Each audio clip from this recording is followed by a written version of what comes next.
So I'd like to welcome to the process of hip hop all the way from the boogie down Bronx, my girl, Miss Fiya. How you doing? What's up? All right. So glad that you were able to join the process of hip hop podcast. I want to start with, read an interesting statistic just a few days ago, actually, that only 2% of the producers in the hip hop game are female. Okay. What, what is your reaction? I mean, you're in this is a male dominated industry, both from an artist perspective and especially from a production perspective. What's your reaction to that? Um, I'm curious to see those numbers and where you got them from. Only because I'm wondering if that's specific to hip hop, because there's a lot of female producers Mhm. and not just hip hop, but music in general. We're talking about, does that include orchestras? Does that include, classical music, pop, everything else? So I'm just really curious about that because I know of a lot of female producers that are in the industry, not necessarily in hip hop, but yeah, okay, in hip hop too. And even underground, there's like a lot more female producers than there used to be for sure in 2021. Back when I started, like 2003, maybe not as much, but what I'm seeing now is the access to technology has really been like a great help to a lot of producers in general, at home producers and female producers who want to sing and record themselves. There's plenty of them. So I'm just like really curious about that number. It might be a little higher, but where'd you get that from?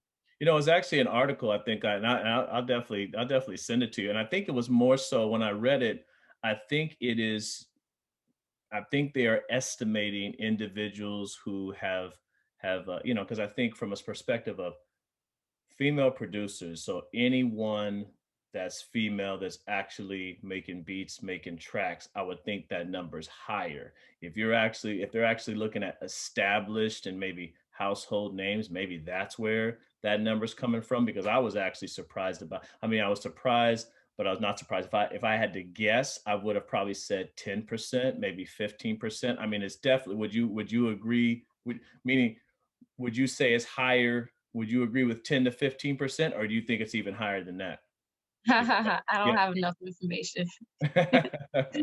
Yeah, But I'll tell you, like, I'm surprised too, like, when I investigated and, really specifically, when I was looking for my microphone, I was looking for, the Slayton, microphone, the MLV, I think it was, and, this lady, she recorded an entire orchestra in her house Mm, right, using that microphone, and I was like, "How many people are doing that?" Like, and I just checked out the ladies and what they're doing, like, a lot of it is behind the scenes, of mhm, course, and maybe even on bigger projects, so you're not seeing, like, a lot of hip hop beat makers, you know, maybe not, but they're definitely out there, and I think the number is higher. 10, 15, I don't know. 2%, no, no way, that's a little low. 4%, right. definitely higher than that. Yeah, I think one of the things that you know to be true, I mean, from the origins of hip hop, you've always had women involved.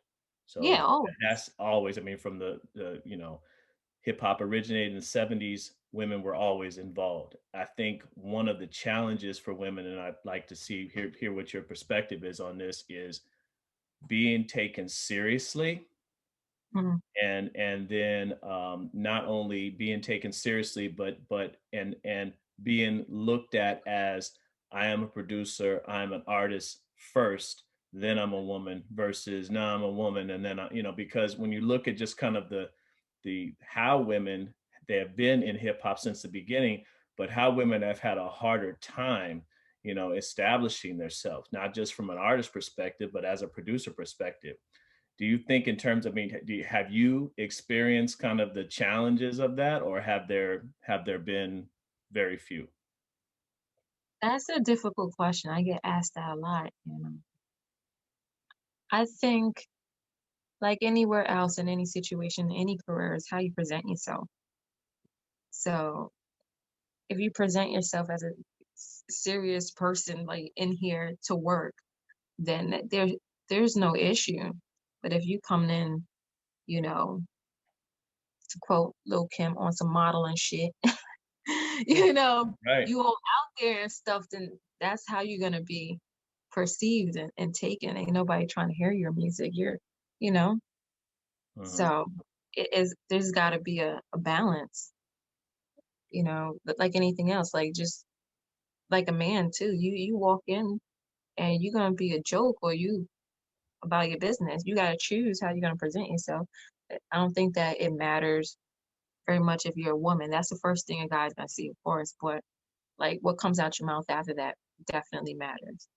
Yeah, and it's interesting you said Kim, and I always felt like, being a hip hop head for obviously for me decades, and Right. looking at again how females were, it was during the 80s, most of your female MCs were definitely, it was kind of they were and I don't want to say they kind of had a more of a tomboy persona. Mm.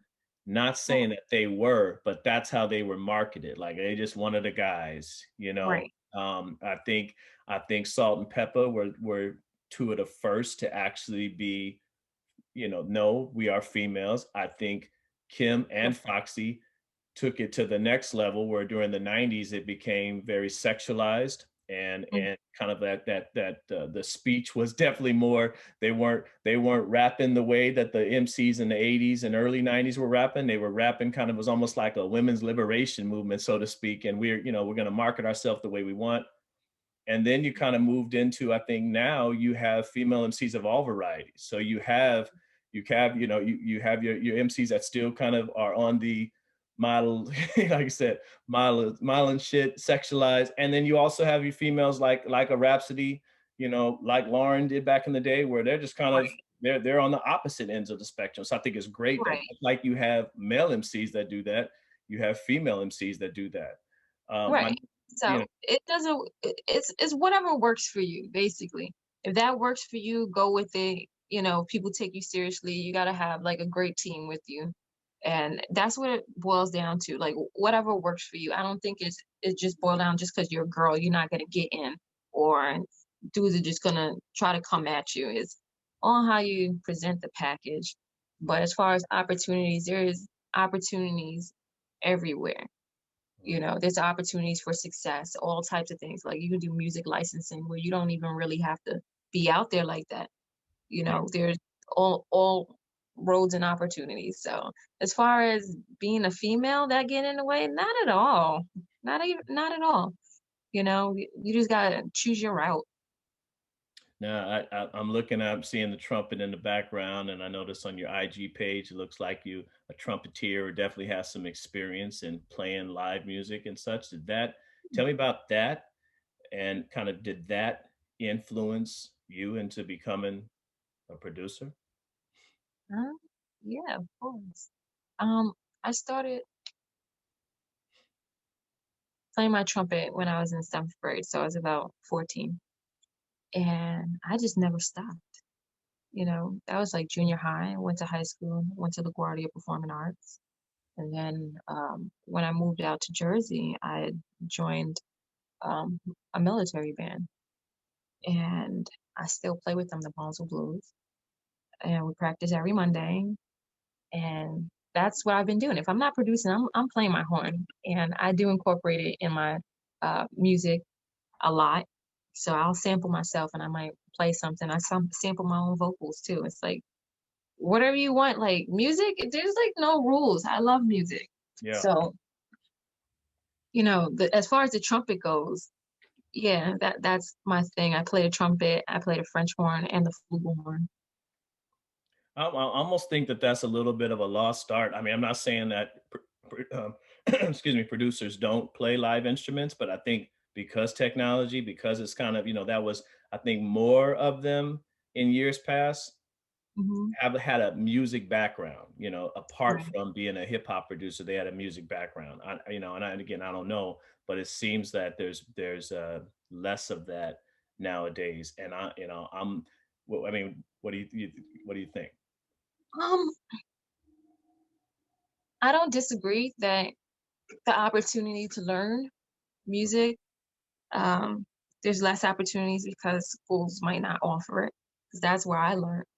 Yeah, I don't know a lot of, kids in the hoods, parents, looking for trumpet lessons at the library. You know what I mean? yeah, So, the opportunities in education that, with the music programs, they've become less yeah. in the years. So it's not really their fault, but it doesn't mean that they're less of a musician. I mean, as long as they're practicing, what they're learning and looking for more information, it still makes you a musician. You can be great and not know any music theory, just have the air for it. And again, with technology growing so fast so much and people willing to share, you got stuff like YouTube, Google, there's audio books, there's a lot of resources if you want to learn. And not just learn how to make beats, but music theory. There's ways to get around it. It doesn't make you less of a musician. But yeah, I agree in the sense that the opportunity to be formally taught music and music theory, the opportunities aren't there in schools as much anymore. Mhm. Who were your influences? And when you started producing, were there producers or artists that you were heavily influenced by? So I get asked that question a lot too, and it's like the list goes on. When I was growing up, um, I was growing up Muslim, so I wasn't allowed to listen to hip hop. Oh, interesting. But at nights when it came on, I don't even know the station. There was like one station that had hip hop. I used to listen to it, and um, I don't remember the songs. I remember the feelings that it gave me. It's just like the boom bap. Yeah. And I feel like I was listening to like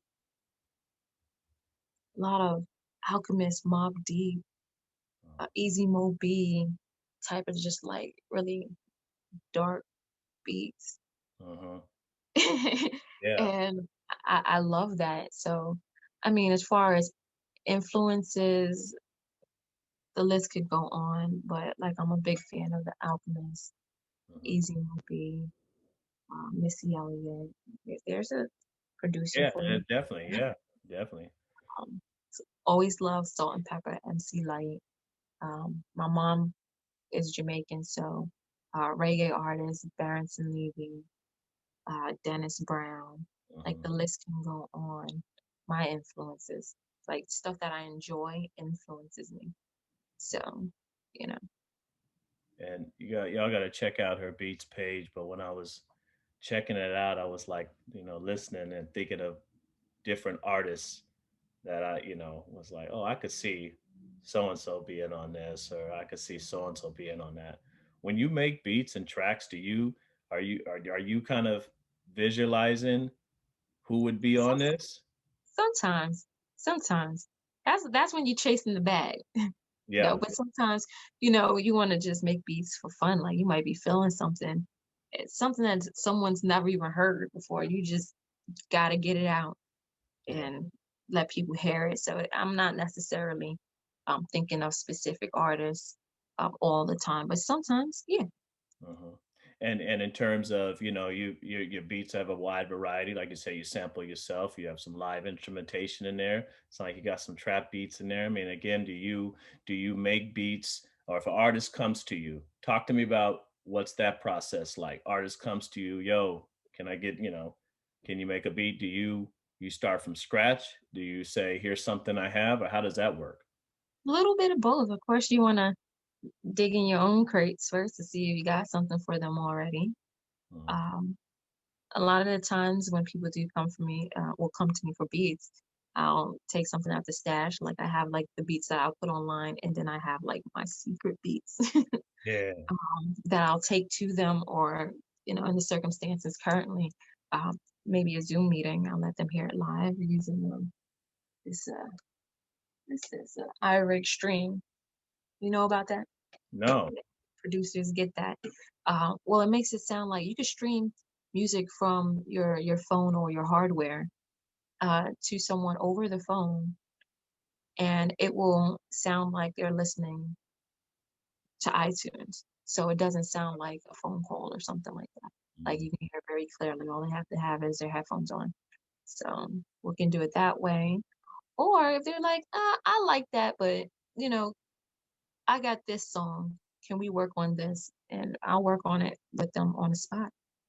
Yeah, and I think that's interesting because I've heard both sides of the coin. I've heard artists say, you know, they listen to a beat and then they formulate their lyrics Mhm. to that. And then I've heard the other way, oh, okay. That's what it is. I wanted to make sure I showed it to you. Yeah, no, appreciate that. And then I've heard artists say, or I've heard producers. Actually, I heard Pharrell talk about this, where he said he had a beat, and I think he was talking about. I want to say it was a couple tracks he mentioned, but I remember he talked about grinding, where he already had that beat and he already had the hook and it was just a matter of I just need y'all to spit bars on it. I have the beat, I have the hook, Right. and I need, and it's like so. That to me is so interesting. Versus like then I hear then you go kind of go back to if you've seen Fade to Black, you got that kind of that it's now iconic to me where Timbaland's playing the beat for Brush His Shoulders, and you see Jay-Z's reaction, and he Right. probably didn't have bars at that time. So then Right. he's gaining inspiration from the track and spitting bars. So I think it's interesting how that process works because you have Pharrell, you got Mhm. Timbaland. They obviously those are in Yeah, I'm a big fan. Pharrell, Timbaland, let's not forget Ryan Leslie. oh yeah, no doubt. But they do that, and it's like so. It's kind of both ways. Where I kind of created this masterpiece. I got the hook. I got the whole track. Spit bars to it. Versus here's a track. Here's the foundation. I should say. Let's work on that. So Right. I Yeah, definitely could go either way. It depends on the artist. Like, I think it's important to be versatile in that way. You can't just be like, "Oh, I made this, jump on this. This is what I got. I don't have any more." yeah, Versus "Okay, well, I like those, but you got something else? Oh, well, what are you looking for?" "Oh, right, well, this is I got this and alright." And then I throw something on there, and then it goes to the song. So that's the beat for the song. right. So it could go either way, but I think it's important to be versatile. You should be able to make a beat on the spot. Now let me ask you this: what in terms of what are some not pet? I'll just say pet peeves. What are some pet peeves of working with artists? Pet peeves about working with artists. Um, Give me an example so I know where to Well, go I'm with this. thinking like, is there something that this is just, you're working with artists, this just pisses you off or this irritates you, like, and maybe it's happened a couple times. I'm just thinking of those that are listening to the show that are, want to know, or, maybe they're aspiring, haven't worked with anyone, like things that you either expect and when Right. that doesn't happen, can you give me some of those? Oh man. That's a really good question. That's one question I've never been asked before. Some pet peeves. Yeah, What? I mean, pet peeves that's really personal. yeah. Um, okay. Always brush your teeth before you jump on my mic.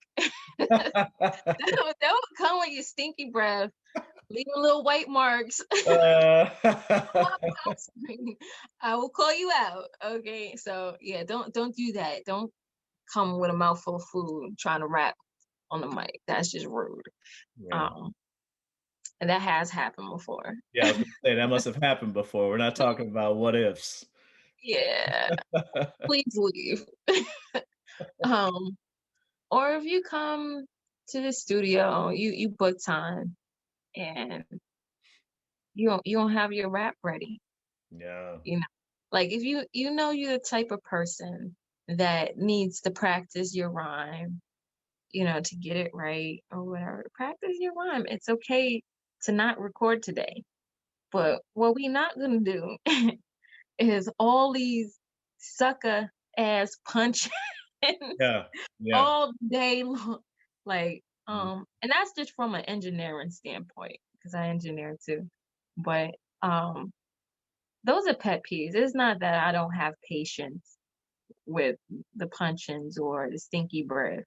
It's just like, just be conscious of other people's time and your own time too. Like, Yeah. um, but that's really about it. Like, I work with all types of artists, people that can really rap, like Mm. rap, Right. and people who are just starting out, just want to hear their voice on the record, might be doing it for fun. I work with, you know, whoever for, it's all good to me. It's not really work. And that You know, it's funny you said, because I was gonna ask you that in terms of you there's not for people that are interested in working with you, there is right. you take the veteran MC all the way down to the just starting out aspiring MC. Is that what I'm hearing? Yeah. It's all good. It's all fun. We all start somewhere. We all, enjoy music. If you're enjoying music and we're having a good time, it's like any other sport when we play together. So, just make sure you know how to play. So tell me, where do you see yourself? Or what goals for next 3 years? Where would you The like? next 3 years. I mean, I got a lot of goals. I don't necessarily share it only because it's personal. I got a whole dream board set up. And if you're a spiritual person, you know what I'm talking about. You can't let everybody into, your personal space or your dream board and know what you move and how you moving. Yeah. But yeah, there's a lot in store for me. Everything's looking up. I'm going that way. Yeah, right. So yeah. Mhm. And what's the best place for people to contact you, aspiring artists, veteran artists, or those that just are want to stay on top of what you're doing? What's the best way? Oh yeah. MissFiya.com. MissFiya.com. That's my website. You can hit me up there, send me an email or Instagram me at Miss Fire. Um, yeah, I usually take messages. I'll respond. It's cool. Um, yeah, I'm pretty just chill. You hit me up, I respond. Yeah, no Yeah. doubt. Appreciate So, that too. And I was very impressed. I'm encourage everybody check out missfire.com. And thank you so much dropping by the process of hip hop. Best of luck to you in 2021 and in the yes, future. thank you.